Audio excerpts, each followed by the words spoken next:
మన ప్రభువును రక్షకుడైన యేసుక్రీస్తు అతి పరిశుద్ధమైన శ్రేష్టమైన నామములో ఈ బైబిల్ స్టడీకి చేరుకుని వచ్చిన మీ అందరికీ నా నిండు హృదయపూర్వకమైన వందనాలు.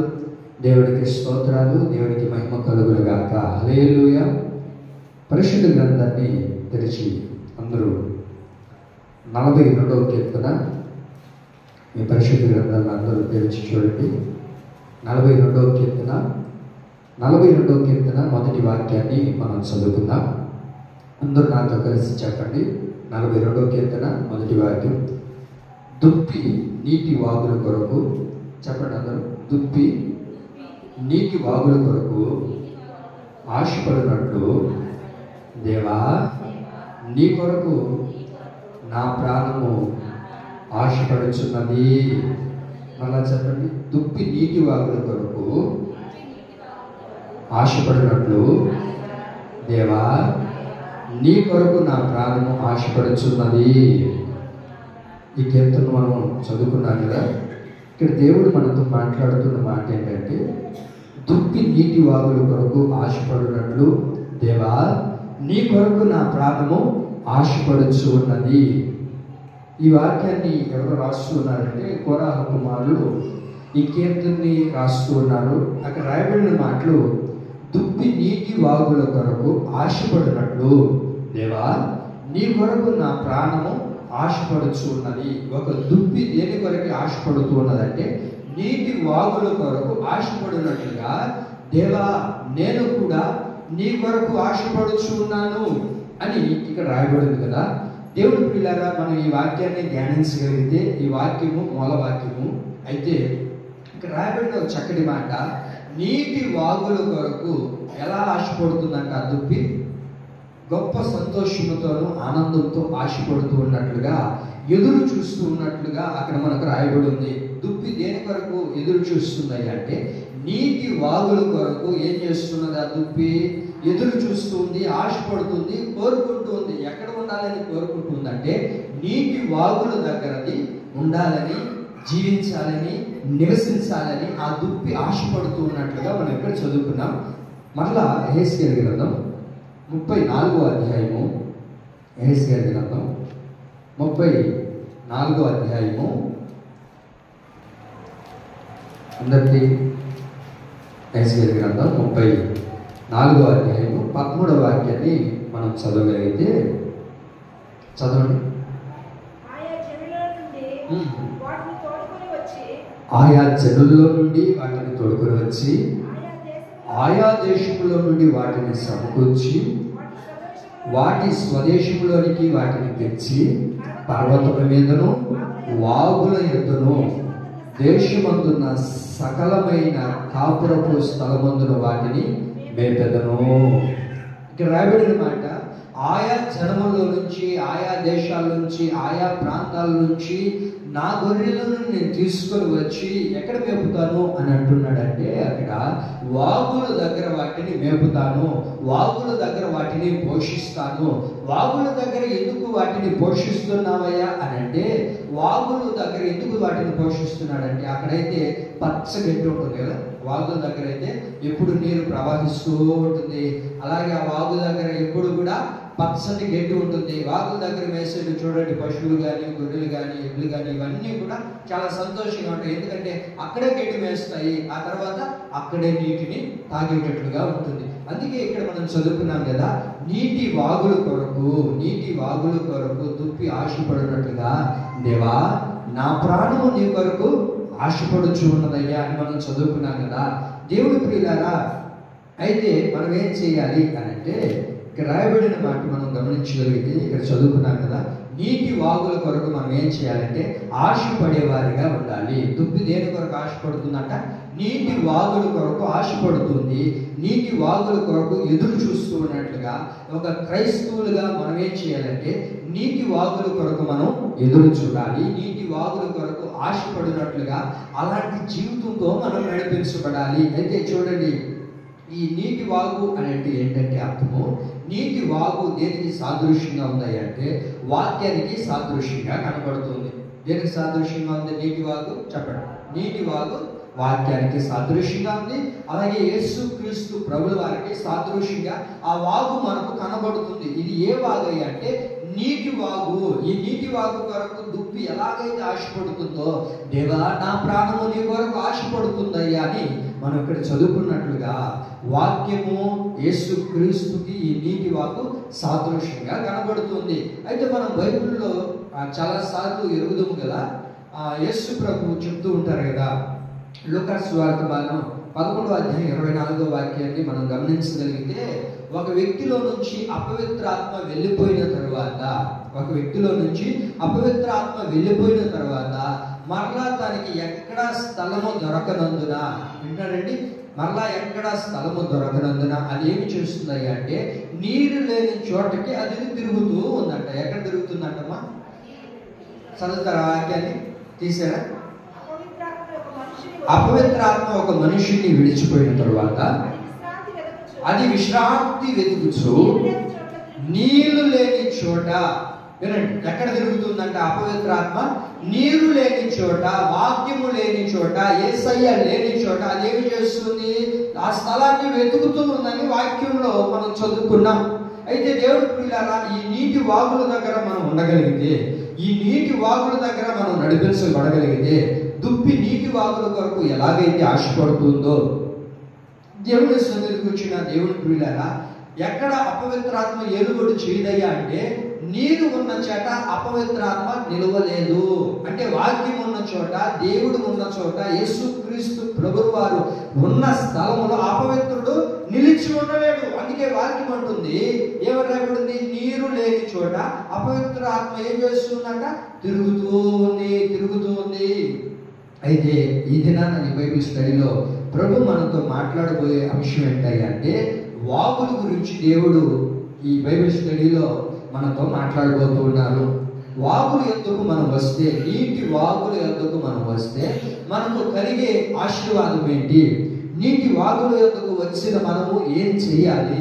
నీటి వాగుల దగ్గరకు చేర్చబడిన మనందరి జీవితాల్లో ఎలాంటి గొప్ప కార్యాన్ని ప్రభు చేస్తాడో, నీటి వాగుల యొద్దకు నడిపించబడిన మన బ్రతుకుల్లో ప్రభు చేసే కార్యాలు ఏంటి? ఆ నీటి వాగుల దగ్గరకు నడిపించబడిన మనము ఏమి చేయాలి అని అంటే, వాక్యం అంటుంది కదా, దుప్పి నీటి వాగుల కొరకు ఆశపడినట్లుగా నా ప్రాణము ఆశపడుచు ఉన్నదయ్యా అని మనం చదువుకున్నాం. ఆ తర్వాత ఎక్కడ గొర్రెలన్నింటినీ కూడా ఆ కాపరు మేపుతూ ఉన్నాడయ్యా అని అంటే, నీటి వాగుల దగ్గర వాటన్నింటినీ కూడా మేపుతూ ఉన్నాడని మనం చదువుకున్నాం కదా. నీరు ఉన్న చోట, నీటి వాగులు ఉన్న చోట అపవిత్రుడు నిలబడలేడు. సాతానుగాడు నిలవడానికి, ఉండడానికి వాడికి ఆస్కారం లేదు. కావున నీటి వాగు అని అంటే వాక్యానికి, యేసయ్యకు సాదృశ్యంగా కనబడుతుంది. మరి ఈ వాగుల దగ్గరికి, ఈ నీటి వాగుల దగ్గరికి వచ్చిన మన జీవితంలో దేవుడు చేసే అద్భుతమైన కార్యాలు ఏంటి? వాగుల దగ్గరకు వచ్చినప్పుడు మన బ్రతుకుని ఏమి చేసుకోవాలి అని కొన్ని లేఖన భాగంలో మనం చూడగలిగితే, మొట్టమొదటి వాగు ఏంటయ్యా అంటే పాపమును విడిచిపెట్టే వాగు. రాసుకున్నాను? ఏ వాగు చెప్పండి? పాపమును విడిచిపెట్టే వాగు. అందరూ చెప్పాలి నాతో కలిసి. ఏ వాగు అది? పాపమును విడిచిపెట్టే వాగు. ఈ పాపమును విడిచిపెట్టే వాగు దగ్గరికి మనం రావాలి. ఆ వాక్యాన్ని మనము చదువుకుందాం. రాజుల 2వ గ్రంథం, రాజుల 2వ గ్రంథం 23వ అధ్యాయము, రాజుల 2వ గ్రంథం 23వ అధ్యాయము 6వ వాక్యాన్ని మనం చదువుకుందాం.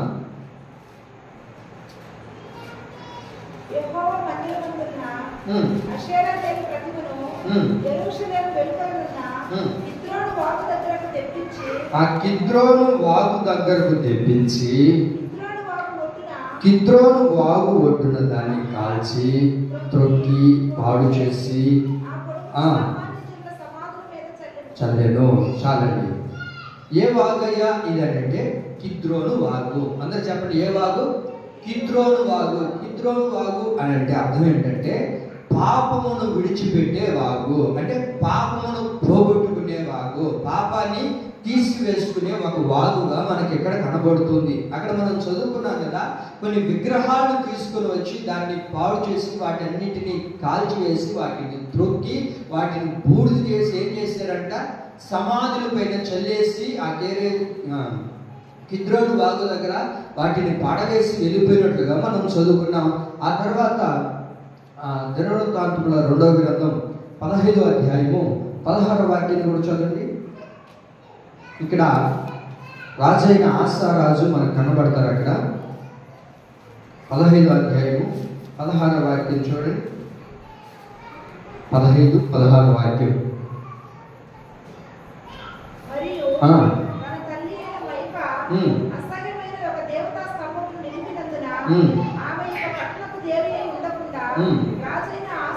రాజైన ఆశ ఆమె నిలిపిన విగ్రహమును పడగొట్టి చిన్నాభిన్నముగా త్రోసి ఆ తర్వాత కిద్రోను వాగు దగ్గర దాన్ని కాల్చివేసెను. ఏ వాగు దగ్గర అంట? కిద్రోను వాగు దగ్గర వాటిని ఏం చేస్తున్నారయ్య అంటే కాల్చి పడవేస్తూ ఉన్నారు. వేటిని అంటే విగ్రహాన్ని ఏం చేస్తున్నారంట, కాల్చి పడవేస్తూ ఉన్నారని మనం చదువుకుంటూ వచ్చాం. ఈ కిద్రోను వాగు దేనికి సాదృశ్యంగా ఉన్నాయి అంటే పాపమును విడిచిపెట్టే వాగుగా మనకు కనబడుతుంది. పాపమును విడిచిపెట్టే వాగు, పాపమును దూరం చేసే వాగు, పాపాన్ని కాల్చివేసే వాగు. ఏ వాగది? కిద్రోను వాగు. చెప్పండి అందరూ, ఏ వాగు? కిద్రోను వాగు. ఈ కిద్రోను వాగు ఏం చేస్తుంది అంటే పాపమును తీసివేసుకునే వాగుగా మనకు కనబడుతుంది. అయితే ఈ కిద్రోను వాగు దగ్గర ఏం చేస్తున్నారయ్య అంటే రాజులు అనబడే వాళ్ళందరూ కూడా వారి దగ్గర ఉన్న విగ్రహాలను వాటన్నిటిని తీసుకుని వచ్చి వాటిని పడవేసి వాటిని నాశనం చేసి కాల్చివేసి ఆ కిద్రోను వాగులో పడవేస్తున్నారు. ఆ కిద్రోను వాగులో ఏం చేస్తున్నారు?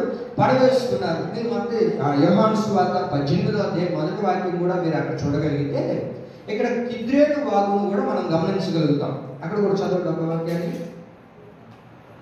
యోహాను సువార్త 18వ అధ్యాయం 1వ వాక్యం. యోహాను సువార్త 18 1వ వాక్యం.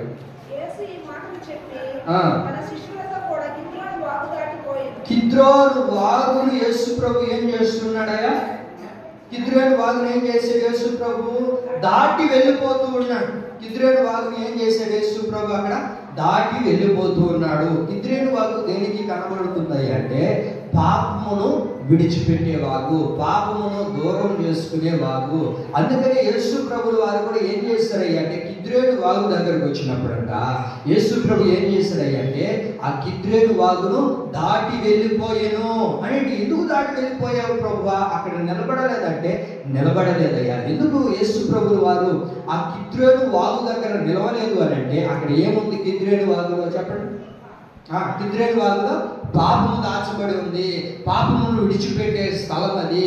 కనుకనే యేసు ప్రభులు వారు కూడా ఏం చేస్తున్నారు? ఆ కిద్రోను వాగు దగ్గర అంటే పాపము విడిచిపెట్టే స్థలం దగ్గర యేసు ప్రభులు వారు నిలబడలేదు. కిద్రోను వాగు దగ్గర యేసు క్రీస్తు ప్రభులు వారు ఆ వాగును దాటి వెళ్ళిపోయాడు. ఆ కిద్రోను వాగును, ఆ పాపం అనే వాగును ఏం చేశారు? యేసు ప్రభులు వారు దాటి వెళ్ళిపోయారు. అక్కడ నిలవలేదని మనం వాక్యాన్ని చదువుకున్నాం. అయితే ఏమనుకుంటారా, మనం బైబిల్లో ఎరుగుదాము కదా పాపం అంటే ఏంటి? అక్కడ రాయబడిన మాట మనం ఆజ్ఞల్లో 2 ఆజ్ఞ ఏంటి? ఆజ్ఞల్లో మనకు 10 ఆజ్ఞలు ఉన్నాయి కదా. ఆ 10 ఆజ్ఞల్లో 2 ఆజ్ఞ ఏంటి? 2 ఆజ్ఞ ఏంటి చెప్పండి. 2 ఆజ్ఞలు విగ్రహాలను పూజించకూడదు అవునా? పైన ఆకాశం అందే కానీ కింద ఉన్న భూమి అందే కానీ వేటినైనా కూడా మీరు చేసుకొనకూడదు, విగ్రహారాధన చేయకూడదు అని వాక్యం సెలవిస్తుంది కదా. విగ్రహారాధన చేస్తే ఏమవుతుంది? అది ఏమని రాయబడింది బైబిల్లో? అది పాపంతో కూడినదిగా ఉంది. అయితే బైబిల్లో మనం ఎరుగుదాం, పాత నిబంధనలో చాలా మంది రాజులు పరిపాలన చేసేటప్పుడు కొంతమంది విగ్రహాలను పడగొట్టి నాశనం చేసి విడిచిపెట్టిన వారు ఉన్నారు. మరి కొంతమంది ఆ పాపం అనే విగ్రహారాధనకు పూజించి వాటిని మొక్కుతూ వాటికి నాశనం అయిపోయి ప్రబలమైపోయి దేవుని యొక్క కృపకు సన్నిధికి దూరం అయిపోయిన వారిగా మనం చూడగలుగుతున్నాం. కాబట్టి ఈ కిద్రోను వాగు దగ్గర పాపమును విడిచిపెట్టేవారుగా మనం ఉండాలి. ఈ రాత్రి మనతో దేవుడు మాట్లాడుతున్నారు. పాపమును విడిచిపెట్టే వాగు దగ్గరికి మనం రావాలి. ఎక్కడికి రావాలి? పాపమును విడిచిపెట్టే వాగు దగ్గరికి, పాపమును విడిచిపెట్టే దూరము చేసుకునే వాగు దగ్గరికి మనం వచ్చి మనలో ఉన్న ప్రతి పాపపు క్రియలన్నిటినీ కూడా దూరం చేసుకుని వాటిని విడిచిపెట్టినప్పుడే దేవుడు మనల్ని ఆశీర్వదించేటట్లుగా దేవుడు చేస్తాడు. దేవుడి ప్రియులారా మీరు గమనించండి. ఎందుకయ్యా ఈ పాపాన్ని విడిచిపెట్టాలి అని అంటే యోహాను రాసిన మొదటి పత్రిక 3వ అధ్యాయము 6వ వాక్యాన్ని మనం గమనించగలిగితే, ఆయనతో నిలిచి ఉండువాడు ఎవడు కూడా పాపము చేయుడని వాక్యంలో రాయబడింది. మీరు గమనించారండి?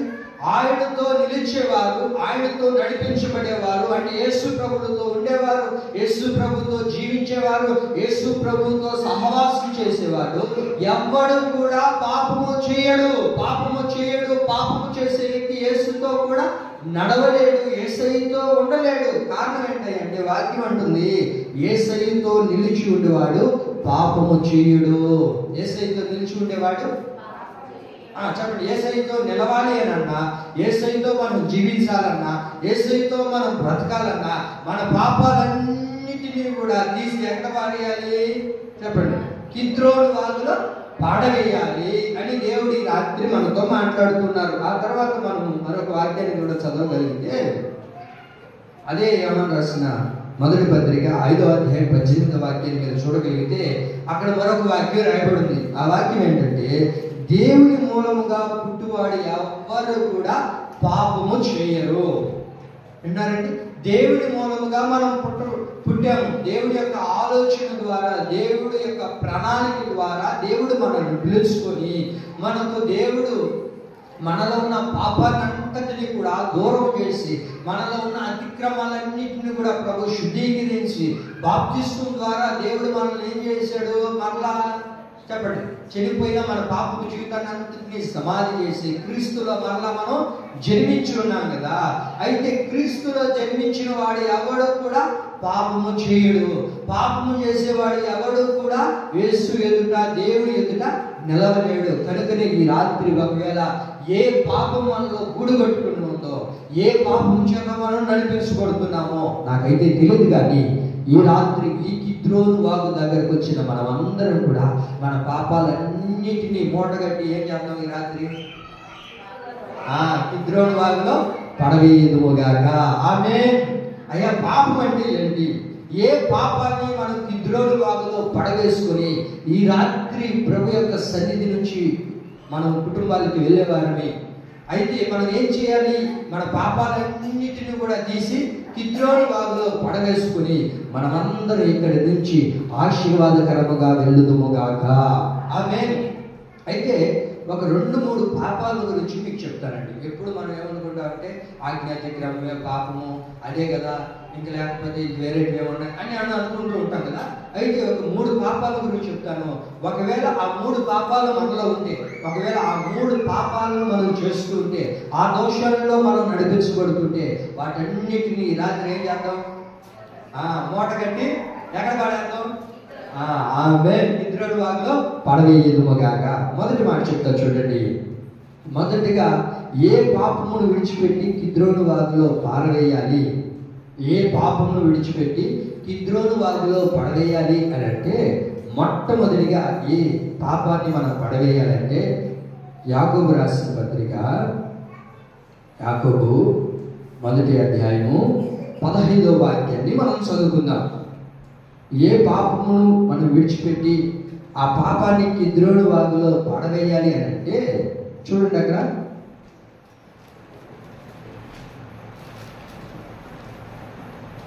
యాకోబు చూసారు మొదటి అధ్యాయము 15వ వాక్యం మనకు బాగా పరిచయమైన వాక్యం ఏంటి చూడండి.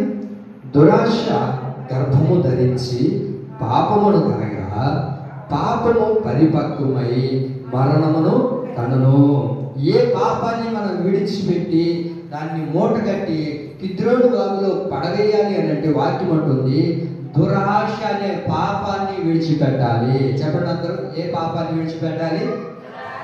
దురాశ అనే పాపాన్ని మనం విడిచిపెట్టి కిద్రోను వాగులో మనం ఏం చేయాలి? దాన్ని పడవేయాలి. అయ్యా, దురాశ ఒక పాపం అని బైబిల్ యొక్క వాక్యం సెలవిస్తుంది. ఆశ ఉండడం తప్పు కాదు.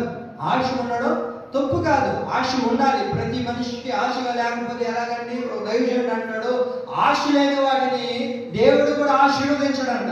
ఆశ లేని వాడిని దేవుడు కూడా ఆశీర్వదించడని అంటారు.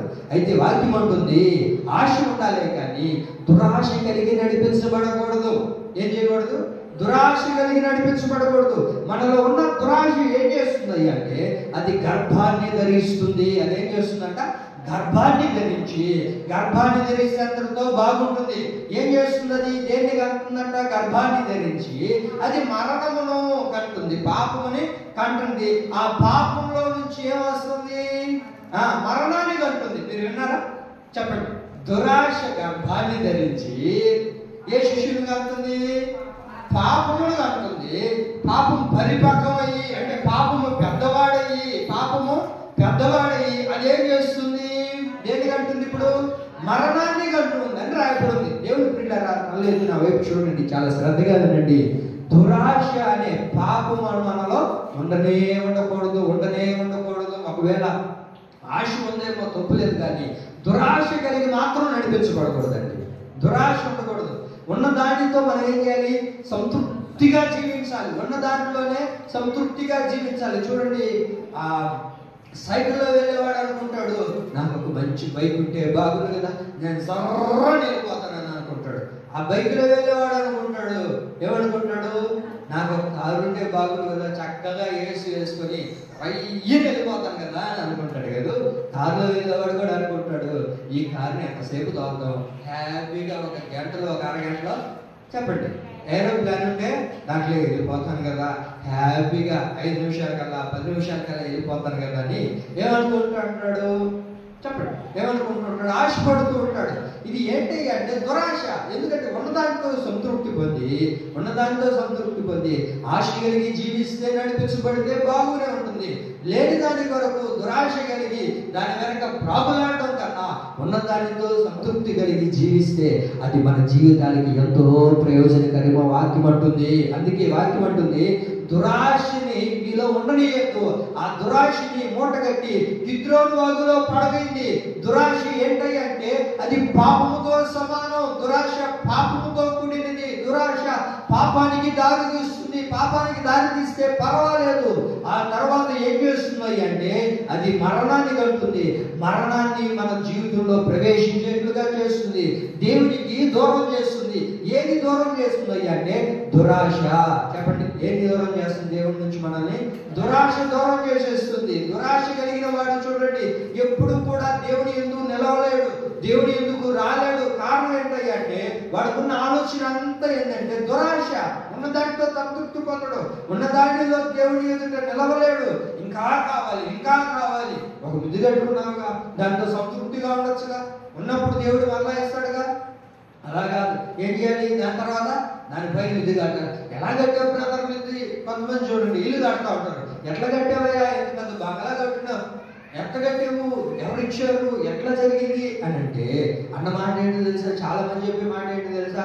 ఏం కట్టావు, ఇల్లు కట్టినానే అనే పేరుకే కానీ ఏం చేయాలి? ప్రతి నెల వడ్డీలు కట్టుకోవాలి, ప్రతి నెల డోహరా కట్టుకోవాలి. అంత బాధ ఎందుకయ్యా? ఉన్నదానితో ఒక చక్కటి ఒక బిల్డింగ్ కట్టుకొని ఒక అంతస్తుతో సంతృప్తి పొందొచ్చు కదా అని అంటే, అది ఎట్లాగా? నా పక్కన ఉన్నాడు 2 అంతస్తులు కట్టాడు, వాడికంటే అధికంగా నేనేం చేయాలి? ఇప్పుడు వాడికంటే అంతస్తులు 3 అంతస్తులైనా కట్టాలి. మనం చెప్తుంటారు కదా, నాకు రావట్లేదు అక్కడ.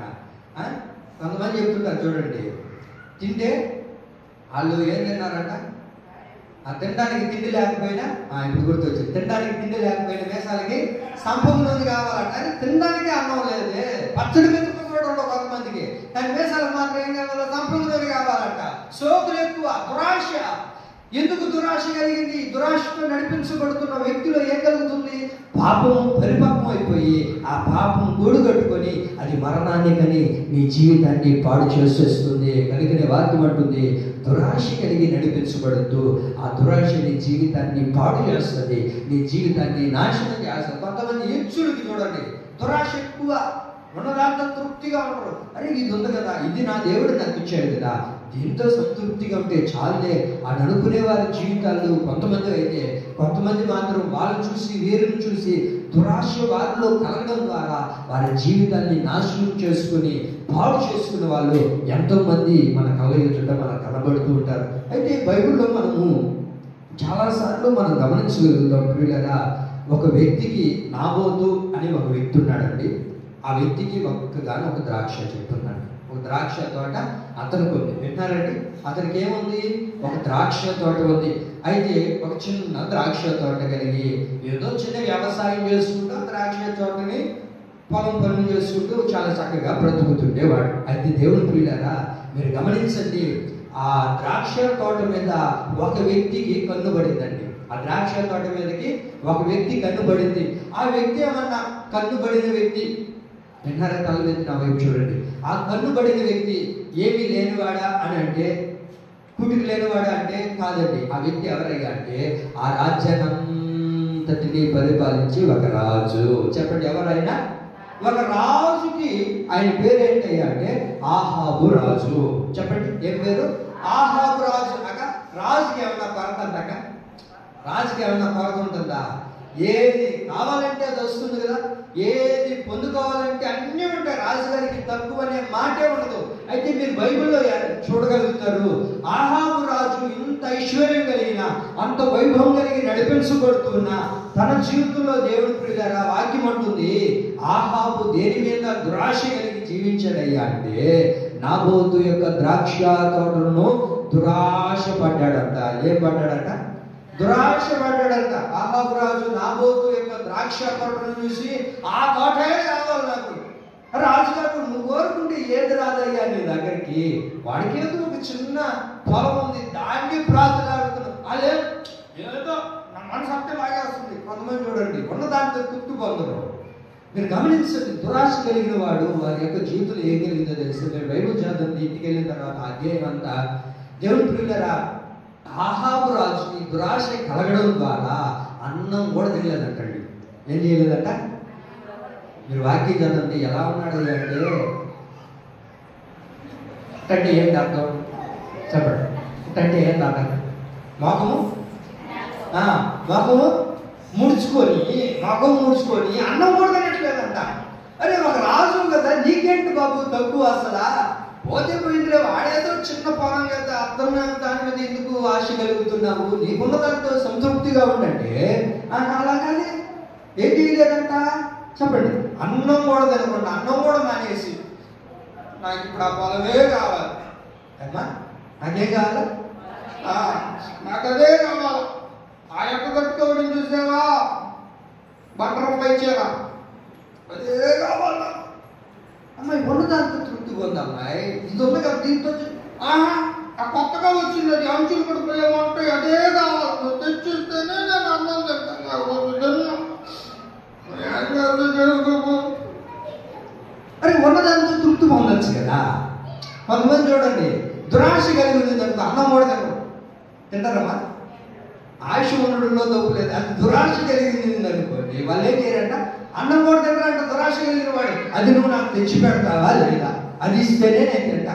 కొంతమంది అదే చేస్తారు, అది ఇస్తేనే తింటా, లేకపోతే నేను తిన్నా. ఎందుకయ్యా అని అంటే కారణం ఏంటంటే వారిలో ఏముందని అంటే దురాశ కలిగిన వారిగా ఉన్నారు. అవి చూడండి, ఏం కలిగి ఉన్నారంట? దురాశ కలిగి జీవిస్తున్నారంట. దురాశ కలిగి వారు బ్రతుకుతూ ఉన్నాడంట. కనుకనే భోజనం కూడా చేయలేదంట. ఏం చేయలేదంట? భోజనం కూడా చేయలేదంట. చూడు, టీవీ ఉంది, మన ఇంట్లో టీవీ కూడా లేదు. మనకి ఎందుకు అమ్మాయి టీవీ? మనం దేవుడు పెట్టలేదంట, అవన్నీ మనకు అక్కర్లేదులే, సరేలే ఉన్నప్పుడు తీసుకున్నావాలి అని అదేంట. ఇప్పుడు చేస్తావా చేస్తావా గ్యాస్ అయిపోయింది, ఎప్పుడు చేస్తాము? సరేనమ్మా, ఈ గ్యాస్ ఏమన్నా ఊరికి వస్తుందా? 1300 రూపాయలు కట్టాలి. చేస్తాను కదా, ఇప్పుడు చిల్లర లేదు, రేపు పనికి పోయి అది తీసుకుని వస్తే వస్తాను. ఇంతలోపల ఎట్ట వచ్చి పోయిందండి, నాకు అలవాట్లే, నువ్వు చేస్తావా లేకపోతే అడే కొనుక్కొని వస్తావా, ఏదో ఒకటి. దేవుడు పిల్లరా, వాక్యం అంటుంది, నీవు ఎప్పుడు కూడా దురాశ కలిగిన వ్యక్తిగా జీవించకూడదు. మనం ఏమనకూడదు? దురాశ ఉండకూడదు. మీరు బైబిల్ చదివితే అధ్యాయం అంతా చాలా చక్కగా ఉంటుంది. మంచిది, సరే వాస్తవానికి ఆనందం ఇవ్వకుండా ఉన్నాడు. భార్య వచ్చింది, రాణేమ వచ్చింది. వచ్చి రాణేమ రాజుని అడుగుతుంది, రాజా ఏంటి అలా ముఖం మూడ్చుకొని ఆనందంలో కూర్చోవడం అంటే, నాబోతని ఒక వ్యక్తి ఉన్నాడు, అతని దగ్గర ద్రాక్ష తోట చూసాను, అడిగితే ఇవ్వను అన్నాడు. ఇది నా పితరుల కాలం నుంచి వస్తున్నది, నేను ఇవ్వను అని అన్నాడు. ఆ ద్రాక్ష తోట ఎలాగైనా నాకు కావాలి, ఎలాగైనా నాకు కావాలి, అది తెచ్చిపెడితేనే నేను అన్నం తింటాను, లేకపోతే నేను తినను, నా వల్ల కాదు. ఎందుకయ్యా తినలేకపోయేవాడంటే దురాశ కలిగింది అతనికి. దురాశ ఉన్నదాంతో తృప్తి లేదు, రాజకీయ కోరదంటే అయినా సరే తనలో దురాశ కలగడం ద్వారా దేవుని ప్రియులారా ఆ వ్యక్తి చూడండి దాన్ని బట్టి ఏమడిగాడంటే, రానేమంటది, నువ్వు అలా చేయొద్దయ్యా, నువ్వు హ్యాపీగా అన్నం తిను, వాడే తీసుకుని వచ్చి ఆ ద్రాక్ష తోటను తెచ్చిచ్చేటట్లుగా నేను చేస్తున్నాయ్యా అన్నప్పుడు వెంటనే సంతోషపడి కష్టమా తెచ్చేస్తుందిలే అని అన్నాడు. అయితే మొత్తానికి భోజనం చేశాడండి. చేసిన తర్వాత ఆ నాబోతుని ఏం చేశారయ్యా అంటే, ఏమండి అన్యాయంగా చంపించేశారండి. ఆ నాబోతుని ఏం చేశారు, అన్యాయంగా చంపించేశారు. ఓకే, చంపించేస్తే పర్లేదు, అందరూ ఆగిపోయిందా? ఆగలేదు. యేసయ్య దేవుని యొక్క వాక్కు ప్రత్యక్షమై దైవజనుడు వచ్చి చెప్పాడండి, మీరు అన్యాయం పుణ్యం తెలియని ఒక వ్యక్తిని, నిరపరాధిని మీరు చంపేశారు కనుక ఇప్పుడు ఎందుకు బట్టి చంపారు వాళ్ళు? చెప్పండి, ఎందుకు బట్టి చంపారు? దురాశను బట్టి ఒక వ్యక్తిని చంపారు. అదే మన వాక్యం చదువుకున్నాం కదా, దురాశ ఏం చేస్తుంది? గర్భాన్ని ధరించి పాపమును కనగా. మీకు అర్థమైంది? ఇప్పుడు వాళ్ళలో దురాశ కలిగింది, అహాబు రాజులో దురాశ కలిగి అది పాపము అయింది. ఆ పాపము ఏం చేసింది? ఒక వ్యక్తిని మరణానికి దారి తీసింది. అందరూ తాగిపోతే బాగున్నాం, కానీ వాక్కు ప్రత్యక్షమై వెంటనే దైవజనుడు వచ్చి ఒక వ్యక్తిని మీరు చంపారు కనుక మీ యొక్క రక్తాలు ఏం చేస్తాడు తెలుసా? కుక్కలు వచ్చి తినేటట్లుగా చేస్తాడు దేవుడు. కుక్కలు తినేటట్లుగా దేవుడు చేస్తాడు. ఎందుకు? అంతటి దుస్థితిలోనికి వెళ్ళిపోయారు, అంతటి ఇబ్బందికరమైన పరిస్థితుల్లోనికి వెళ్ళిపోయారు అయ్యా అంటే వాళ్ళు ఏం కలిగిందో తెలుసా? దురాశ. అంత దురాశ మనలో కలిగింది అనుకోండి, అది పాపం చేసేటట్లుగా చేస్తుంది. ఆ పాపం ఏం చేస్తుంది అంటే అది మరణానికి దారి తీస్తుంది. దేవుడి పిల్లలు వినండి, ఆశ కలిగి ఉండాలి, ఆశ అందరిలో ఉండాలి, కానీ అది దురాశగా మారకముందే దాని అంతటిని కూడా, దురాశనంతటిని కూడా మనం ఏం చేయాలి? మూటగట్టి ఎక్కడ పడేద్దాం? కిద్రోను వాగులో మనం అందరము పడవేయుదుముగాక.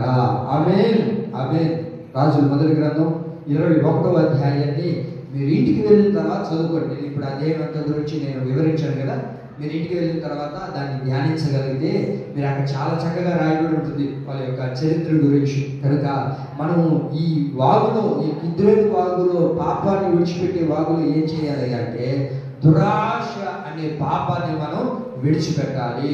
రెండోదిగా ఏ పాపాన్ని మనం విడిచిపెట్టాలి అంటే సమూయేలు మొదటి గ్రంథం 15వ అధ్యాయము, సమూయేలు మొదటి గ్రంథం 15వ అధ్యాయము 23వ వాక్యాన్ని చూడండి. అందరు తీసారు. సమూయేలు మొదటి గ్రంథం 15వ అధ్యాయము చదువుక 23వ వాక్యం. తిరుగుబాటు చేయుట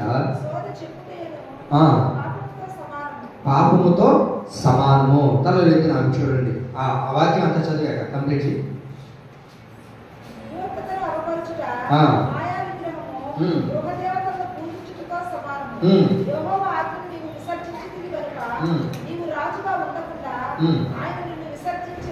చాలండి. ఇక్కడ రెండోదిగా ఏ పాపాన్ని మనం మూటగట్టి, ఏ పాపాన్ని మనం కిద్రోను వాగులో పడవేయాలి అని అంటే వాక్యం అంటుంది, తిరుగుబాటు, సోదు తెప్పించుకునే పాపాలన్నిటినీ కూడా మనం ఏం చేయాలి? పడవేయాలి. చెప్పండి, దేన్ని పడవేయాలి? దేవుని మీద తిరుగుబాటు చేయడం, ఆ తర్వాత సోది చెప్పించుకోవడం, వీటన్నిటిని కూడా మనం ఏం చేయాలి? పడవేయాలి. వాటన్నిటిని కూడా చెప్పండి, వాటన్నింటిని మనం, ఆ పాపాలన్నింటినీ కూడా కిద్రోను వాగులో దాన్ని విడిచిపెట్టేవారి కాదు, దానిలో పడవేసేవారిగా ఉండాలి. వాక్యం అంటుంది దేవుని మీద తిరుగుబాటు చేయడం, అలాగే సోది చెప్పించుకోవడం, వీటన్నింటినీ మనం ఏం చేయాలి? పడవేసుకోవాలి. సోది చెప్పించుకోవడము, లేకపోతే వాళ్ళ దగ్గరికి వెళ్ళి ఈరోజు రావు కాలమా లేకపోతే యమగండమా ఇవన్నీ మనం చెప్పించుకోకూడదని వాక్యం సెలవిస్తుంది. వాక్యం ఏమంటుంది? రావు కాలాలు, యమగండాలు, ముహూర్తాలు, కళ్ళెత్తి చూడండి, ముహూర్తాలు, ఆచారాలు, అన్నిలు ఆచారాలు ఇవేవి కూడా మనలో ఉండకూడదు. ఇవేవి ఒకవేళ మనలో ఉంటే వాక్యం అంటుంది అది ఒక పాపముతో సమానము. దేనితో సమానం అని రాయబడింది? పాపముతో సమానము. ఏది? దేవుడి మీద తిరుగుబాటు చేయడం, అలాగే సోది చెప్పించుకోవడం, ముహూర్తాలు చూడడం, లేకపోతే కొంతమంది చూడండి దిష్టిలు వేస్తూ ఉంటారు కదా, మీరు చేయలేండి. కొంతమంది ఏం చేస్తుంటారు, దాంట్లో అంతా వేసి ఆ తర్వాత 4 మిరపకాయలు వేసి ఆ తర్వాత ఉప్పు వేసి సార్ పెట్టుకొని తాగచ్చు కదా. ఏం చేస్తున్నారు? దిష్టికి తీస్తా ఉంటారు. ఏమ్మా ఎందుకు తీసుకున్నావు అంటే దిష్టి తగిలేదయ్యా. వాక్యం అంటుంది అదే మన జీవితంలో ఒక పాపం అని అంటుంది వాక్యం. అదే మన జీవితంలో పాపం.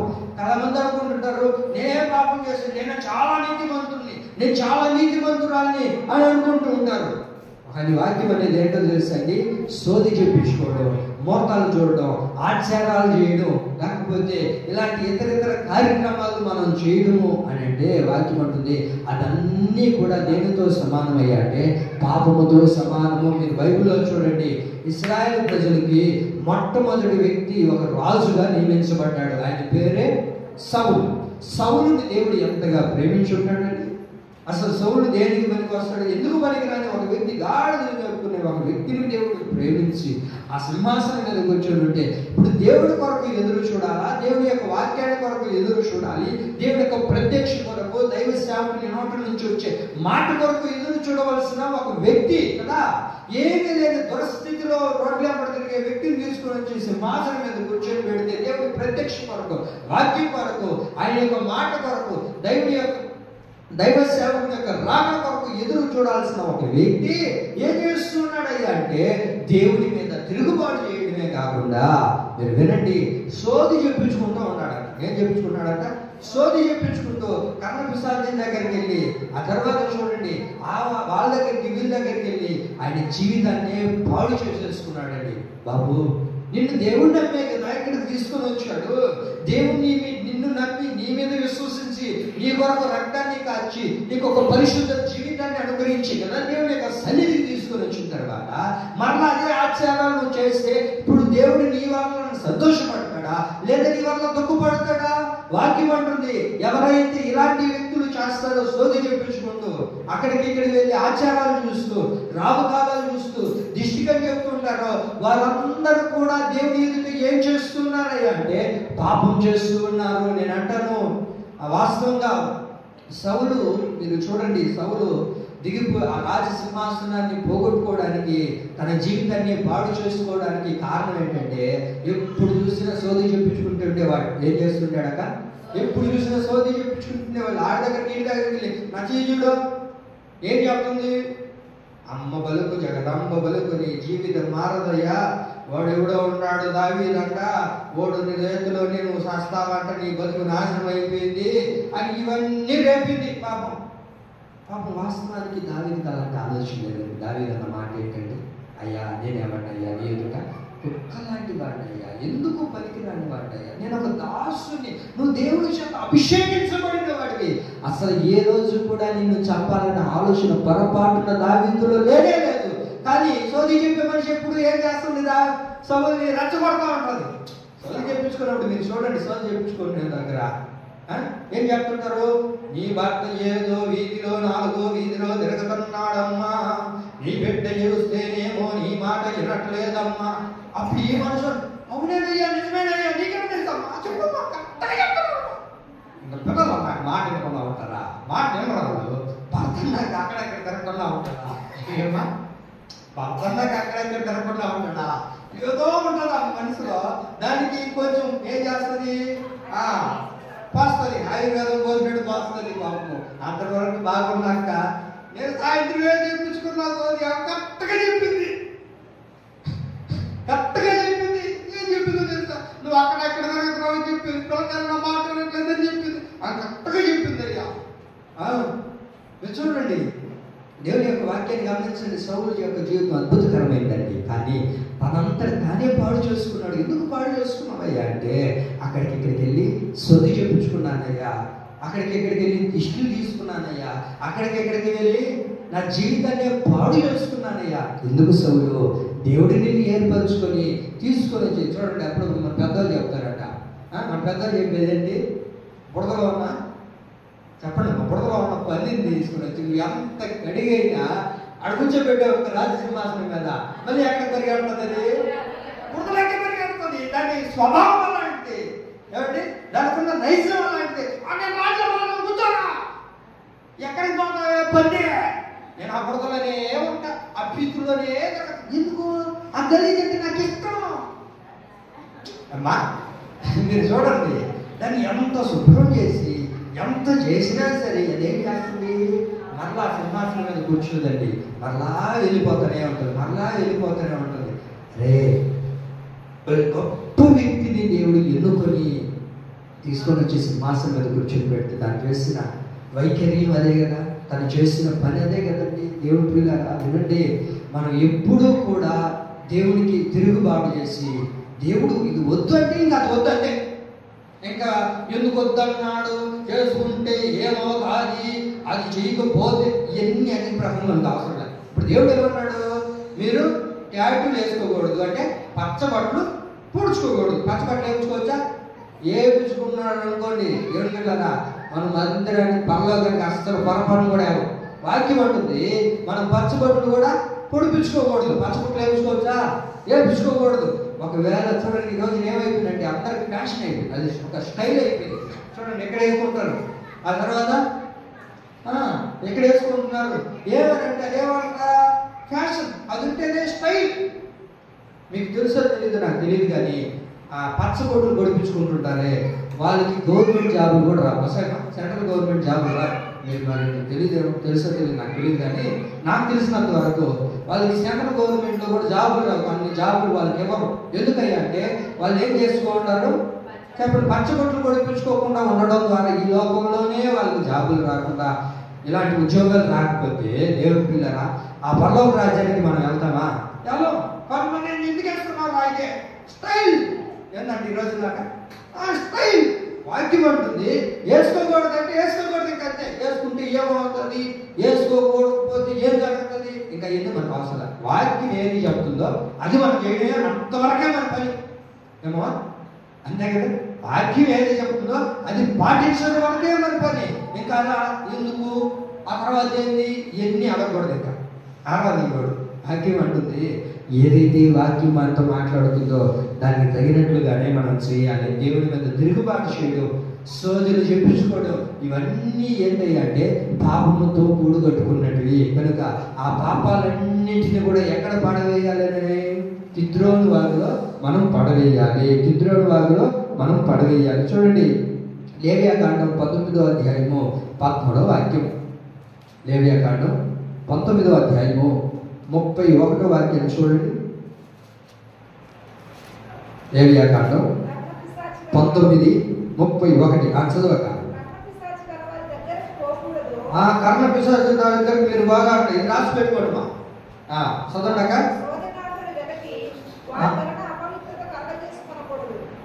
సోదిగాడుల దగ్గరికి వెళ్ళి ఏం చేస్తుందంట, వారిని వెలగడానికి వెళ్ళి వారి వద్దకు వెళ్ళి అపవిత్రత కలుగు చేసుకునకూడదు, నేను మీ దేవుడైన యెహోవాను. దేవుడు ఏం చెప్తున్నాడు ఇక్కడ, కర్ణ పిశాచు దగ్గరికి పోవాకండి, సోదిగాడిని వెతుక్కుంటా బాగారండి. అమ్మా కొంతమంది వెళ్తా ఉంటారు, ఎక్కడికి పోయినావయ్యా, సోది చెప్పించుకున్నావయ్యా, సోది చెప్పించుకున్నావా, ఏం చెప్పారు? కొంతమంది చూడండి ఆవులు ఈ జీవులు ఉండే వాళ్ళు ఏం చేస్తుంటారంటే సోదిగాడుల దగ్గరికి వెళ్తారు. వాళ్ళ దగ్గరికి వెళ్ళినప్పుడు వాళ్ళు ఏం చెప్తారు, అడవిలో పెద్ద యాప చెట్టు ఒకటి ఉంది, ఆ యాప చెట్టు కూడా ఒక 4 అడుగులు వేస్తే ఒక దారి కనబడుతుంది, అక్కడ ఒక పెద్ద రాయి ఉంది, ఆ రాయి దగ్గర పోతా ఉన్నది అని చెప్తాడు. మా చెప్తారా? చెప్పిన తర్వాత ఇది అనుకుంటాడు, ఏమయ్యా ఏడకపోయిందంటయ్యా, ఏమన్నా మేము సోది చేయించుకున్నాను చెప్పినారు, సరేలే ఎత్తుకొద్దాం. నువ్వు వెతికితే ఏడకపోతుంది అది. అమ్మా వెతికితే ఏదైనా దొరుకుతుంది కదా, వెతికితే ఏదైనా దొరుకుతుంది. మరి ఈ అడవిలో తిరిగినాడు మొత్తానికి దొరికింది. వీడు అనుకున్నాడు సోది చేయించుకోవడం ద్వారానేమో జరుగుతుంది అని అనుకుంటున్నాడు. నువ్వు సోది చూపించుకోకపోయినా నువ్వు అంత అడిగి అంతా ఎదిగితే ఏదో ఒక మూల దాచుకొని ఉంటుంది, ఏదో ఒక మూల దగ్గర దారి తప్పిపోయి ఉంటుంది. కాబట్టి మొత్తాన్ని తీసుకొని రావచ్చు. వాక్యం అంటుంది సోదిగాడిని వెతుక్కుంటా మీరు ఎవరు వెతుక్కుంటా వెళ్తే ఏమవుతుంది అంటే అపవిత్రత వాళ్ళలోకి వస్తుందంట. ఏమొస్తుందంట? అపవిత్రత వాళ్ళలోకి చొరబడుతుంది. కారణం ఏంటి? అపవిత్రత అంటే పాపం వాళ్ళలోకి వస్తుంది. ఎందుకు పాపం వచ్చిందయ్యా అంటే సోది చేయించుకున్నాడు కదా, సోది దగ్గరికి వెళ్ళాడుగా. కాబట్టి వారి జీవితంలో ఏమైంది అంటే దేవునికి వారు దూరం అయిపోయారు. సోలా ఎందుకు దేవునికి దూరం అయిపోయావు? ఎందుకు కన్న పిశాచి నేను పట్టుకునేది దురాత్మ శక్తుల చేత ఎందుకు పీడించబడుతున్నావు అంటే నేను సోది చేయించుకుంటుండేవాడయ్యా, నా బ్రతుకు మంచిది కదయ్యా, నేను దేవునికి తిరుగుబాటు చేసి దేవునికి దూరం అయిపోయిన ఒక వ్యక్తి యొక్క జీవితాన్ని మనం పరిశీలించగలిగితే చివరికి ఏమైపోయింది? తన జీవితమే తన గర్భం మీదే తన ఏళ్ళ మీదే తాను పడి చనిపోయినట్లుగా తన యొక్క శరీరము తన యొక్క మొండెము 3 దినాలు గోడకి ఎలాడుతున్నట్లుగా మనం బైబిల్లో చూడగలుగుతాం. కనుక దేవుడి పిల్లరా, పాపం అనేది చాలా ప్రమాదకరమైనది. ఆ పాపము ఏదో ఒక రోజున మన జీవితాన్ని పాడు చేసి నాశనం చేసి దేవుడికి దూరం చేసి దేవుని యొక్క కృపకు దూరం చేసేటట్లుగా చేస్తుంది. కనుకనే మనమేం చేయాలో తెలుసా? దేవుని దృష్టికి చెడుతనం చేయకూడదు. దేవుని దృష్టిలో మనం ఎప్పుడు కూడా పాపం అనేబడుతున్న సోదరులు చెప్పించుకోవడము. ఆ తర్వాత మీరు చూడండి దినవృత్తాంతంలో 2వ గ్రంథం 33వ అధ్యాయం 6వ వాక్యం కూడా చదవండి.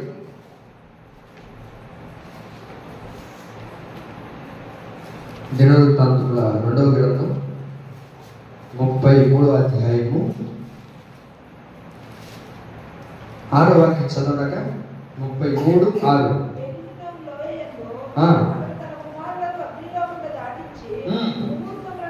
అగ్నిలో నుంచి దాటించి ముహూర్తాలను విచారించుచు మంత్రములను చిల్లంగితనమును వాడుక చేసుకుని సోదరగాండ్రులతో సాంగత్యం చేయొచ్చు. యెహోవా దృష్టికి బహు చెడుతనము చేయొచ్చు. నేను యెహోవా దృష్టికి ఎలా చేస్తున్నాడంటే తన పాపము బహు విస్తారముగా తను పాపం చేస్తున్నాడని రాయబడింది అక్కడ. బహు విస్తారముగా దేవునికి బహు విస్తారముగా కోపం తెప్పించేటట్లుగా దేవునికి బహు విస్తారముగా పాపం చేసే వ్యక్తులుగా అక్కడ కనబడుతున్నారు. ఎందుకయ్యా అలాంటి కార్యం కనబడుతుంది అక్కడ అంటే ఏం చేశారంట? కర్ణశాస్త్రం దగ్గరికి వెళ్దాం, సోదరులు చెప్పించుకోవడం, ముహూర్తాలు చూడడం. కొంతమంది చూడండి ముహూర్తాలు చూస్తూ అంటారు, మా దయచేసి మనం ముహూర్తాలు చూడకూడదు. అన్ని రోజులు చెప్తాను, అన్ని రోజులు మంచి రోజులే. మనం మంచి రోజులు కాకే ఏ రోజు మంచి రోజులు అని చూసుకుంటాం. మనం మంచి రోజులు అయితే అన్ని రోజులు మనకు మంచిగా. మంగళవారం మంచి రోజు కాదు కదా, మంగళవారం మంచి రోజా? చూడండి మంచి రోజు కాదు. ఆ తర్వాత శనివారం కూడా మంచి రోజు కాదు కదా. శుక్రవారము బయట ఉండే వాళ్ళకి వాళ్ళ డబ్బులు మనం తీసుకోవచ్చు కదా. ఎంత ఆలోచన చూడండి. వాళ్ళ డబ్బులు మనం తీసుకోవచ్చు, మన డబ్బులు మాత్రం ఇవ్వకూడదు. ఎందుకు? మన డబ్బులు ఇస్తే మన దగ్గర ఉన్నంత శుక్రవారం రోజు ఇవ్వకూడదమ్మా. ఎదుటి వాళ్ళు ఇస్తే మాత్రం తీసుకోవచ్చు. అంటే ఆలోచన ఏంటంటే వాడు నాశనం అయిపోవాలి, నేను బాధపడాలి. ఇదే కదా ప్లాన్. చాలా ప్లాన్లు ఉంటాయి కొంతమందికి. ఒక్కరికి బాగూడదు. ఏమి ఎందుకు ఒక్కరికి బాగూడదు నాకు అర్థం కాదు. రాకూడదు ఇంట్లోనే ఉండవు. అర్థమంటుంది.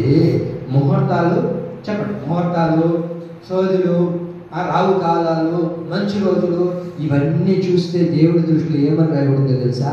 అది చెడు పాపము, బహుగా పాపం అని రాయబడింది. దేవుడి పిల్లలు ఒకవేళ అలాంటి పరిస్థితుల్లో ఏదో ఒక సందర్భంలో మనం అలా చేస్తూ ఉన్నామేమో, దేవుడు ఎందుకు మనతో మాట్లాడుతున్నాడు?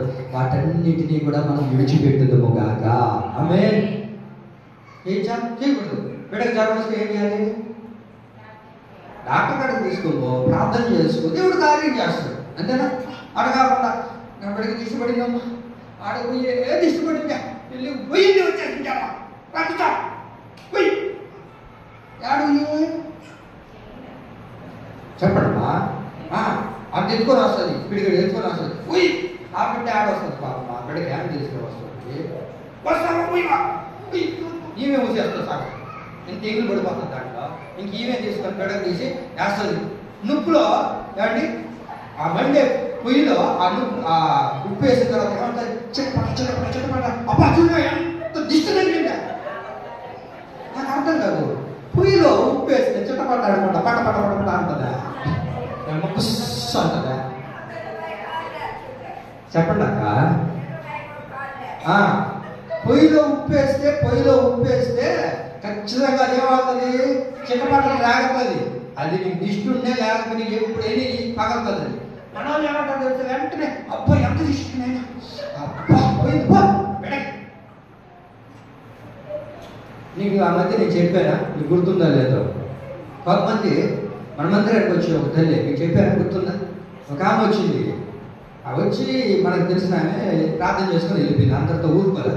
నేను ఆ గేట్ కాడి నుంచే చూస్తున్నా. సాయంత్రం ఇంచుమించు 6:30-7 గంటలకి ఆ బిడ్డను బయటికి తీసుకుని వచ్చి అంత రసాన్ని వేసుకొని వచ్చి దీనికి బాగా పిసికి పిలిపిస్తుందేమో అనుకొని చూస్తా ఉన్నా దూరం నుంచి. ఆమె చూడ నేను ఆమె చూస్తాను, బాగా అన్నానంతా బాగా మెత్తగా పిసికేసి తీసుకొని ఆ బిడ్డనండి నోట్లో పెడుతుంది.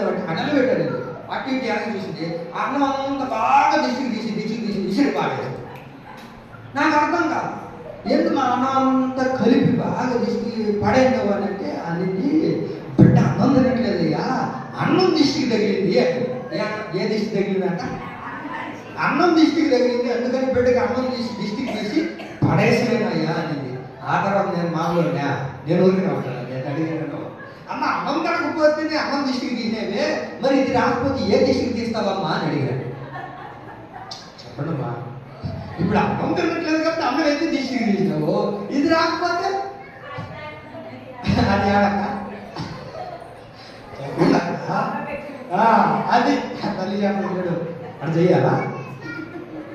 ఇవన్నీ పిచ్చి ఆహారాలు వాక్యం అంటుంది. ఇవన్నీ మనం చేయకూడదు, దేవుడి పెట్టలుగా మనం ఇవన్నీ చేయకూడదు. ఒకవేళ ఎవరిని తీసుకో, లేకపోతే నిమ్మకాయలని చల్లడమో, లేకపోతే ఎండుమిరకాయలన్నింటినీ దాన్ని చేయడము, ఇలాంటి కార్యక్రమాలన్నీ మనం పొరపాటున చేయకూడదు. ఈ రోజుల్లో లేడీస్ కూడా ఎక్కువ ఫ్యాషన్ అయిపోయింది ఈ మధ్య. ఏంటో తెలుసా, ఈ కాళ్ళు కింద ఏం కడుతున్నారు, ఎందుకో దేవుడు స్తోత్రం, నేను చూడలేదమ్మా ఇప్పుడు చూసినాను. అది మనం ఉండకూడదు. ఎందుకు? ఒకవేళ ఆ నల్ల తాడు వల్ల, ఆ మోతాడు వల్ల నువ్వు కట్టుకుంటే నీకు ఏమైనా ఉపయోగం జరిగింది, లేకపోతే నువ్వు మిద్ది మీద మిద్ది కట్టినావంటే నాకైతే ఇదంతా కట్టినమ్మా, నేనేం అడగను.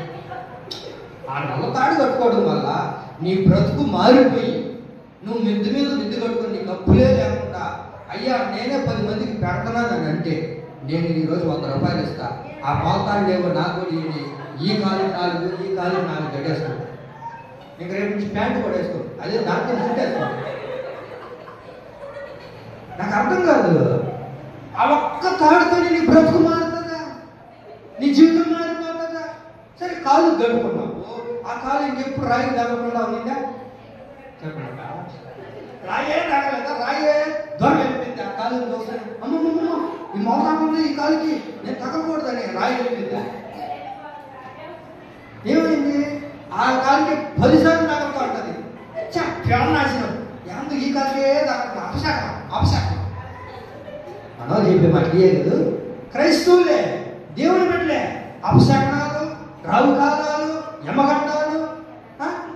పొరపాటు ఒకవేళ మీరు ఇలా గడుతుంటే అవన్నీ వేసినాములు ఇక్కడే పడవేసుకొని కిద్రోలు వాగులు అవన్నీ పడవేదురుగాక. పడవేసుకోదా లేదా? నేను అంటున్న వాక్యం అవన్నీ మనం ఉండకూడదు, వాటన్నిటిని మనం దూరం చేసుకోవాలి, వాటన్నిటిని కూడా పారవేయాలని వాక్యం అంటుంది. ఇవేవి అన్ని ఆచారాలు మనలో ఉండకూడదు.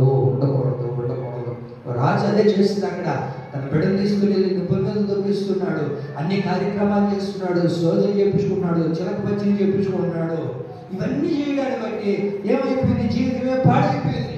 కొంతమంది నా దగ్గరకు వస్తుంటారు, అయ్యా మంచి రోజు ఏ రోజు వస్తుంది చెప్పు, ఆ రోజు ప్రార్థన పెట్టుకున్నాం. నేను అంటాను, మంచి రోజు ఇంకా దేవుడు నాకు ప్రత్యక్షపరచలేదమ్మా, ఇంకా దేవుడు చేస్తా ఉంటాడట అదేదో అని చెప్పి ఒక ఆమె వచ్చి అడుగుతుంది, మంచి రోజు చూసి చెప్పియా ఆ రోజు ప్రార్థన పెట్టుకుంటాను. నేను అవునమ్మా యేసు ప్రభుని అడుగుతున్నాను, ఒకటి దీనికోసం మంచి రోజు తయారు చేస్తాడంట. ఇప్పటికి ఎన్ని రోజులు మనకు 7 రోజులు ఉంటాయి, 8వ రోజు కోసం మనం ప్రత్యేకంగా చేసి పెడతాడు. అదే మంచి రోజు చేసి పెడతాడు ఆయన అని చెప్పి ఆయన చేసింది లేదు, ఈ పెట్టుకునేది లేదు. పరదేశంలో పురిలాగా అయిపోయింది. మీకు అర్థమవుతుందమ్మా? మంచి రోజు పెట్టు, అది ఏదైనా ఉంటే అప్పుడు చెప్పు, పొరపాటు చెప్పాలండి. అది మన పద్ధతే కాదు అది కదా. వాక్యంలో రాయబడిన మాట ఏంటి? ఆదికాండం మొదలైతే అంత దేవుడు మొదటి రోజు చేసెను, అది ఆయనకి ఎలా కనబడింది? మంచిదిగా కనబడింది. 2వ రోజు మంచిది కానీ 7 రోజులు కూడా దేవుడు చేసిన తర్వాత ఆ 7 రోజులు కూడా ఎలా ఉన్నాయి దేవుడి దృష్టిలో? మంచి రోజే రాయబడింది. కానీ మంగళవారం చెడ్డ రోజు ఇవన్నీ రాయబడిందా? పిల్లు ఎదురుగా వచ్చిన అబ్బా వచ్చేసింది ఆ పిల్ల, ఈరోజు వద్దులే, బాగా ప్రయోగమై అకాపోయా నీకు ఇప్పుడే అవసరం తుమ్ములా పేరు నాశనం కూర్చో అడుగుచో కూర్చోని బావాల కూర్చొని పోతేనే బాగుంటుంది. మనం కూర్చొని బావాలా కదా, కూర్చొని బాగపోతే మరి బాగుండదు. ఎందుకు? తుమ్మిందరుగా 9 ద్వారా ఏమన్నా దిగారంట.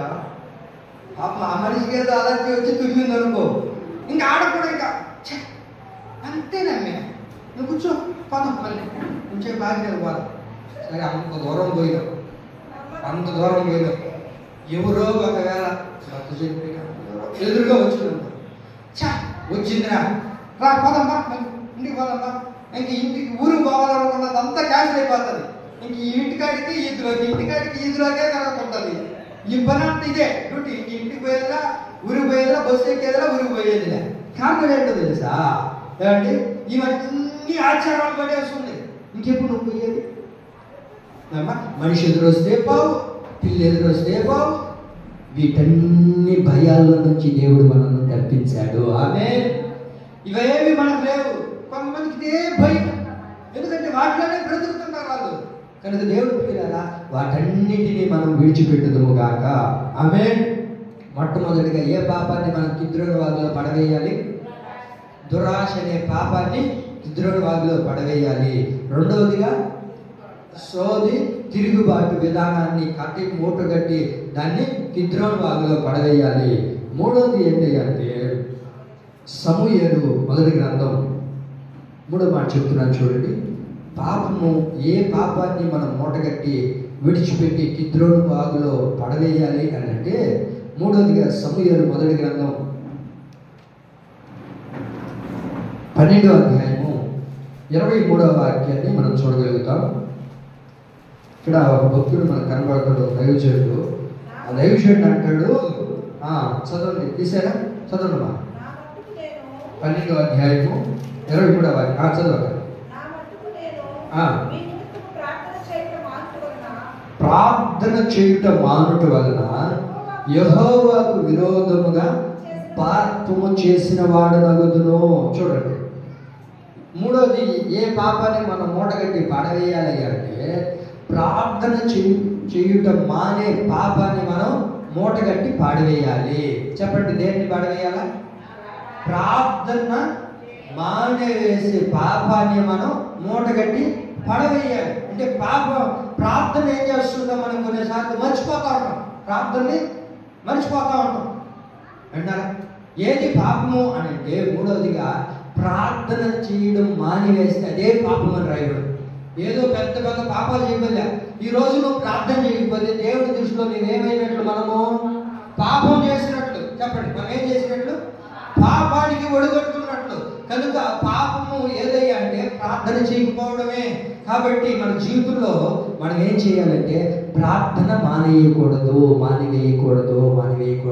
జనవరి 1 రోజు మనం తీర్మానం చేసుకున్నాం, ప్రభువా ఇంక రోజు ప్రార్థన చేసుకోవాలి, ఉదయం సాయంత్రం మధ్యాహ్నం కూడా ప్రార్థన చేసుకోవాలి, 3 పూట ప్రార్థన చేయాలి. ప్రార్థన చేస్తే ఏది స్టార్టింగ్లో జనవరి రోజు ఏమన్నా జనవరి రోజు ఇలా ప్రార్థన చేసుకుంటాం.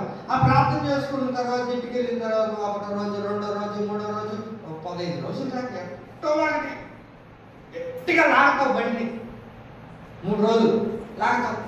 ఆ 3 దినాల ప్రార్థన, 3 పూట ప్రార్థన ఎట్టా 15 రోజులు లాగినారు. యాంది ప్రార్థన పోలే విసుగ్గా ఉన్నదా? ఒక పూట చేసుకుంటే సరిపోదు కనుక ఒక పూట చేసుకుంటే సరిపోదని అనుకుంటాం. ఆ 4 రోజులు అయిపోయిన తర్వాత జనవరి అంతా అయిపోయి ఫిబ్రవరి అడుగుపెట్టిన తర్వాత చేసుకున్నాంలే కానీ ఇప్పుడు ఎందుకు ప్రార్థన అన్నం తినే టైం. వాక్యం ఉంటుంది, నువ్వు ప్రార్థన ఎప్పుడైతే మానివేస్తావో అదే పాపము. మనం ఏదో పెద్ద పాపం అనుకుంటాము కానీ ఈరోజు నువ్వు ప్రార్థన చేయలేదంటే దేవుని దృష్టిలో నువ్వు ఏం చేసినట్టు? పాపం చేసినట్టు. ఈరోజు ప్రార్థన మానివేసేవారంటే దేవుని దృష్టిలో పాపం చేసినట్టు. వేకువని లేచి మనం ప్రార్థన చేయాలి. మధ్యాహ్న కాల సమయంలో ప్రార్థన చేయాలి. అలాగే సాయంత్రకాల సమయంలో మనం ఏం చేయాలి? ప్రార్థన చేయాలి. ప్రార్థన ప్రార్థన ప్రార్థన ఏనాడు కూడా మనం మానివేయకూడదు. నీ కుటుంబీకులకు తెలియాలి, నీ పక్కన వాళ్ళకు తెలియాలి, నీకు నీ రక్త సంబంధులకు కూడా తెలియాలి. ఈరోజు ఇప్పుడు టైం ఎంత? సాయంత్రం 7 గంటలైంది. 7 గంటలైతే వాళ్ళకి ఫోన్ చేయకూడదు. ఏమయ్యా ఫోన్ చేస్తుంటే వాళ్ళు ఫోన్ ఎత్తరండి. సాయంత్రం 7 గంటలకు ఫోన్ చేసే వాళ్ళు ఫోన్ ఎత్తరండి. 8 తర్వాత చేయాలి. ఎప్పుడు చేయాలా? 8 తర్వాత చేస్తే వాళ్ళు ఏం చేస్తారు? ఫోన్ చేస్తాం. ఏమంత ముఖ్యమైన పనులు, ముఖ్యమైన పని ఏంటో తెలుసా? వాళ్ళు ప్రార్థన చేసుకుంటూ ఉంటారని ఎవరు చెప్పాలి? మన ఇరుగు పొరుగు వారు చెప్పాలి, మన ప్రక్కన వాళ్ళు చెప్పాలి, మన బంధువులు చెప్పాలి, ఇంటి పక్కన వాళ్ళు చెప్పాలి. నీ గురించి 7 గంటలకి వాళ్ళు చక్కగా ప్రార్థన చేసుకుంటారు. ఒకవేళ నువ్వు ప్రార్థన అయినా నీ పక్కన వాళ్ళు అడగాలి, ఇంటి పక్కన వాళ్ళు ఏవగా ఈరోజు ఏం పాట వినపడలేదే, అదేలేక కొంచెం పని. అప్పుడు ఏమవుతుంది? వెంటనే నువ్వు ప్రార్థన చేసుకోవడానికి ఆస్కారం ఉంటుంది. నువ్వు ప్రార్థనే చేయకపోతే నీ పక్కన వాళ్ళు ఎట్లా అడుగుతారు? మీకు అర్థమవుతుందా? ఏంటి రాత్రంతా మీ ఇంట్లో జాగ్రత్త జరుగుతున్నట్టు నీకు తెలియదు ఏమవుతుందా? అన్న తాగేసి వచ్చినాడు అమ్మా, అన్న తాగేసి వస్తే ఇంట్లో జాతరేగా. అన్న తాగేసి వస్తే చెప్పండి అక్క, అన్న తాగేసి వస్తే ఇంక జాతరేగా. ఆ జాతర ఏమవుతుంది? ఆ పక్కన వాళ్ళు తెలుస్తుంది, ఇంటి వెనకాల వాళ్ళు తెలుస్తుంది, ఆ 3వ వీధిలో వాళ్ళు కూడా తెలుస్తుంది. ఎప్పుడు? ఇంట్లో జాతర జరిగేటప్పుడు, గొడవలు జరిగేటప్పుడు. ప్రార్థన జరిగేది పక్కనింటి వాళ్ళకి కూడా తెలియదు. కొంతమంది సాయంత్రం కూడా ప్రార్థన చేసుకునేది ఇరుగు పొరుగు వాళ్ళకి కూడా తెలియదు. ఎవరు పిల్లరా, నువ్వు ఏనాడు కూడా ప్రార్థన మానేయకూడదు. ప్రార్థన మానివేసావా ఆ రోజు దేవుని దృష్టిలో మనం ఏం చేసినట్టు?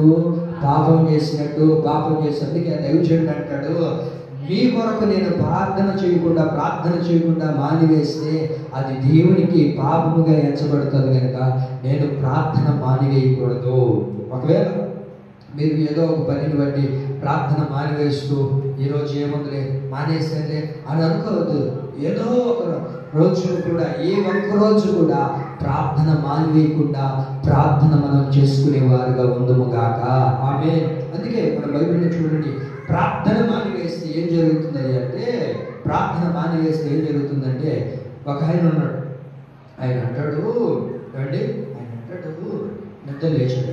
నిద్ర లేచిన తర్వాత సాయంత్రం ఎక్కడ చేస్తున్నాడు? ఏం చేస్తున్నాడు అంటే మేడ మీద తిరుగుతా ఉన్నాడంట. ఏం చేస్తున్నాడంటమ్మా? మేడ మీద తిరుగుతా ఉన్నాడంట. ఎవరో ఒక తల్లి స్నానం చేస్తుంటే ఆమెని చూచి ఆమెను మోహించి అక్కడే తన ఆలోచనలోనే పాపాన్ని చెలగ్రహించుకున్నాడు. అక్కడే ఆమెను చూడడం ద్వారా ఒక స్త్రీ స్నానం చేస్తుంటే ఆమెను చూచి ఏం చేస్తున్నాడు? అక్కడికక్కడే పాపాన్ని రెచ్చగొట్టుకొని వెంటనే ఏం చేస్తాడు? ఆ స్త్రీతో నేను పాపం చేయాలి, ఆ స్త్రీని ఆ రాజకోటలోనికి పిలుచుకొని తనతో పాపం చేసి తన ద్వారా అపవిత్రాన్ని చోటు చేసుకున్నాడు. అపవిత్రాన్ని తన జీవితంలోనికి రాగొట్టుకున్నాడు. కారణం ఏంటయ్యా అంటే, నేను వాక్యాన్ని చదువుతాం. మీరు చూడండి, దావీదు రాసిన 141వ కీర్తన 2వ వాక్యం. 141వ కీర్తన 2వ వాక్యంలో వినబడట్లేదు. చదువుగా, నా ప్రార్థన దొప్పులను నేను చేతులెత్తుట సాయంకాల నైవేద్యము వలె ఉన్నదని కీర్తనకారుడు అంటాడు. అక్కడ దావీదు అంటాడు, అయ్యా నేను ప్రార్థన చేసేది నేను సాయంకాలము చేతులెత్తి ప్రార్థన చేయడం దేవుడికి ఒక నైవేద్యం వలె ఉంది అని ప్రతి సాయంత్రం పూట దేవుడి దగ్గర ఏం చేసేవాడు దావీదు? చెప్పండమ్మా. ప్రార్థన చేసుకునేవాడు దావీదు. ప్రతి సాయంత్రం దేవుడి దగ్గరికి వెళ్ళి చేతులెత్తి ఏం చేసేవాడు? చేతులెత్తి ప్రార్థన చేసేవాడు. అది దేవుడికి ఎలా ఉంది అంటే ఒక నైవేద్యం దూపం వలె ఉన్నదని వాక్యంలో రాయబడి ఉంది. అయితే ఆ రోజు ఎందుకో దావీదు ప్రార్థన చేయకుండా మానేశాడు. ఆ రోజు సాయంత్రం ప్రార్థన చేయకుండా మానేశాడు. సరే, ప్రార్థన చేయకుండా మానేశాడంటే ఏమైపోతుందో, ఒక పూటే కదా, ఒక సాయంత్రం పూటే కదా, ఏమైపోతుందిలే, పడుకునేటప్పుడు చేసుకోవచ్చులే అని అనుకుంటాడేమో. చూడండి దేవుడి పిల్లగా, ఆ సాయంకాలపు వేళ ప్రార్థన చేయకోకుండా ఉండడాన్ని బట్టి ఏమందయ్యా అంటే తన జీవితం ఏమైంది, అక్కడ పాపంలో పడిపోయాడు. పాపము తన జీవితంలో చెలరేగింది. తను చూడడమే కాదు కానీ పాపాన్ని రేపుడుకోవడమే కాదు కానీ ఆ తర్వాత ఆ స్త్రీతో పాపం చేయడమే కాదు కానీ ఆ తర్వాత తన భర్తను చంపించాడు. అన్ని పాపాలు చేయకూడని పాపాలు చేసేసి ఏమండి దేవుడికి ఏమైపోయాడు, దూరం అయిపోయాడు. ఒక 9 నెలలు కపట హృదయముతో నడుచుకున్నట్లుగా మనం చూడగలుగుతాం బైబిల్లో. ఎలా ఉన్నాడట? కపట హృదయముతో. మనుషుల దగ్గర మాత్రం పైకి బాగానే ఉన్నాడే కానీ చేయాల్సిన కార్యక్రమాలన్నీ చేసేసాడు. చూడండి, ప్రార్థన చేయకుండా ఉంటే మనుషులు చూడట్లేదులే, మనుషులకు తెలియదులే అని అనుకుంటా ఉంటాం మనం. మనుషులకు తెలియదులే, నేను చేసే పాపాలు ఎవరికి తెలియదులే అని అనుకుంటాం. ఆ పాపం ఏదో ఒక రోజున బయట పడకుండా పోదు, మనం పట్టించకుండా పోదండి. మనం అనుకుంటాం ప్రార్థన ఎప్పుడైతే మనం మానివేస్తామో అప్పుడు మనం పాపంలో పడిపోతాం. ఈరోజు నువ్వు ప్రార్థన చేయి, నీ మీద చెలరేగుతున్న సాతాను క్రియలన్నిటినీ ప్రభు లయపరుస్తాడు. ఏ రోజైతే మనం ప్రార్థన మానివేస్తామో ఆ రోజున సాతాను గారు నీ మీద విలయతాండం ఆడతాడు, నీ మీద జయాన్ని పొందుతాడు. కారణం ఏంటంటే ఈ రోజున నీ జీవితాన్ని ప్రారంభించినప్పుడు ప్రార్థనతో నీ జీవితాన్ని ప్రారంభించలేదు కనుకనే ఎవడొచ్చాడు, అపవాది నీ మీద విజయాన్ని పొందుతాడు. కారణం ప్రార్థన నీలో లేని దాన్ని బట్టి. చూడండి, ఉదయాన్నే లేచి ప్రార్థన చేసుకున్న ఒక వ్యక్తి జీవితంలో, ఒక ఆత్మీయుడి జీవితంలో అపజయమే తాను ఎరగడు.